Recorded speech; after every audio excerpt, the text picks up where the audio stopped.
The 10th lesson in life that I've learned is that in life as in work, always try to over-deliver.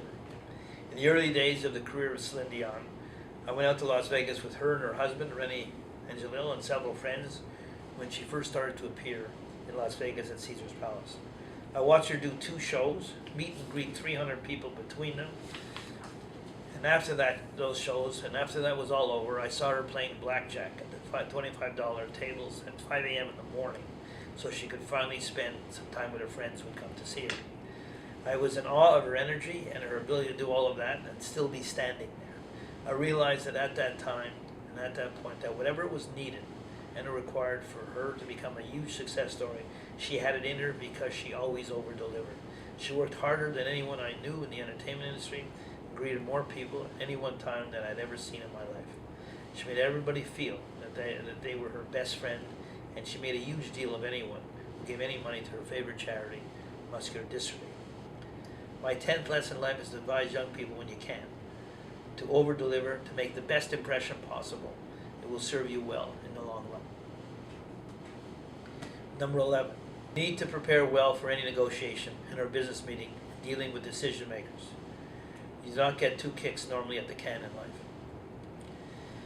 I had been an agent for a number of baseball players over the years who were on the Montreal Expos roster, which included Warren Cromartie, when he became a free agent at the end of the 1983 baseball playing season.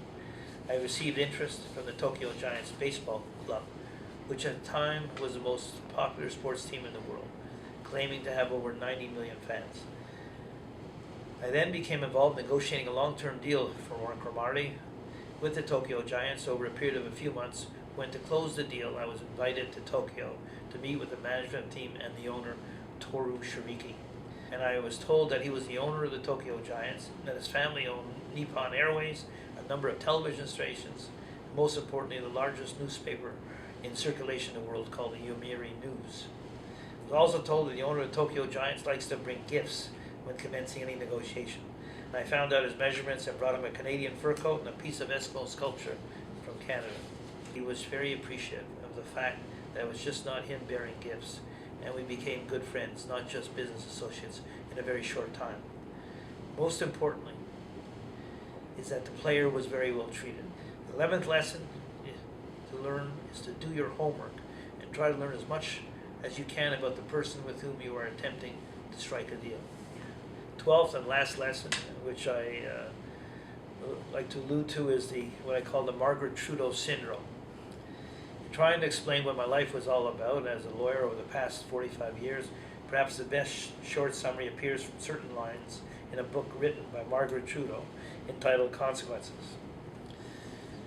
I was fortunate to be Margaret Trudeau's lawyer when she left Pierre in 1977 and worked with her closely in making certain decisions in her life, including buying a home in Ottawa and negotiating her publishing and various movie deals, as she was obliged to find a way to make a living for herself for the first time, now that she was living outside 24 Sussex Drive.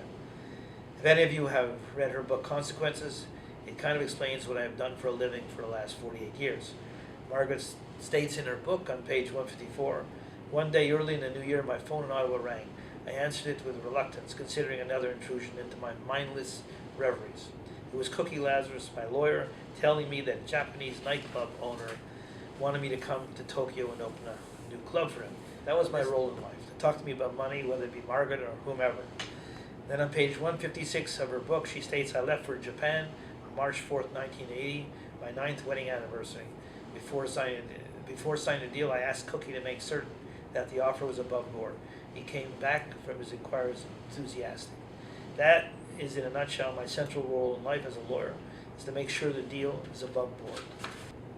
There were 100,000 women waving white handkerchiefs that had met her plane when it touched down at Narita Airport in Tokyo. In any event, just to make sure that this particular deal was above board, Pierre called the Canadian ambassador to Japan to look into the deal for him and to make a few inquiries of his own. Pierre came back initially with the news that where she states on page 157 that he, like Cookie, could find nothing sinister in the offer. This wasn't to be the case for long. Pierre suddenly became aware of the fact that this particular Japanese club that Margaret was intending to open was one step away from being a brothel. And as a result, they got into a significant argument. yelling and screaming at one another, and Margaret got me on the phone during this turbulent argument, and all I could hear her say was, "Cookie said it was okay." All she kept saying over a screaming background was, "Cookie said it was okay," and I kept hearing Pierre shout in the background, not knowing I was on the phone. Playing lawyer suddenly was not all that much fun. And on page 165 of her book, she stated that she had turned her thoughts to getting a job once she had settled back in Ottawa, but that she needed the money to pay off some of her debts, and she stated once again there that my lawyer Cookie came to my rescue even if his first idea was less than brilliant. What I tried to do was to generate some cash flow for her. I tried to replicate the nightclub opening appearance in Tokyo by arranging her appearance at the launching of a new nightclub in Montreal. She was a very marquee person in Canada at that time. It turned out to be a transvestite burlesque club, which was kind of embarrassing, although the money was excellent. The moral of the story is that sometimes when you try to rescue a princess with a marquee name, it can result in coming the closest to facing a career death. I learned from her, however, that famous public figures like professional athletes have the same problems and much of the same concerns that all of us have, which leads them often to waste one's life living someone else's life. One of the most brilliant men and successful icons of the past century, Steve Jobs of Apple, when facing death from cancer, said these words: "Don't be trapped by dogma, which is living with the results of other people's thinking. Don't let the noise of others' opinions drown out your own inner voice. Most importantly, have the courage to pursue what you truly want to become and let everything else become secondary." The 12th lesson, which is the legacy of Margaret Trudeau, which I refer to, is to always have the courage to become what you want to be and to focus on that pursuit in spite of life's challenges, which will always exist. In one word, her abundance of courage has gotten her through all of her life's challenges, no matter what she had to face, including losing a son. I learned a very valuable lesson from her. Having courage to face whatever the realities of life are on a daily basis will allow you to continually get up in the morning and smile your way to a successful legal career.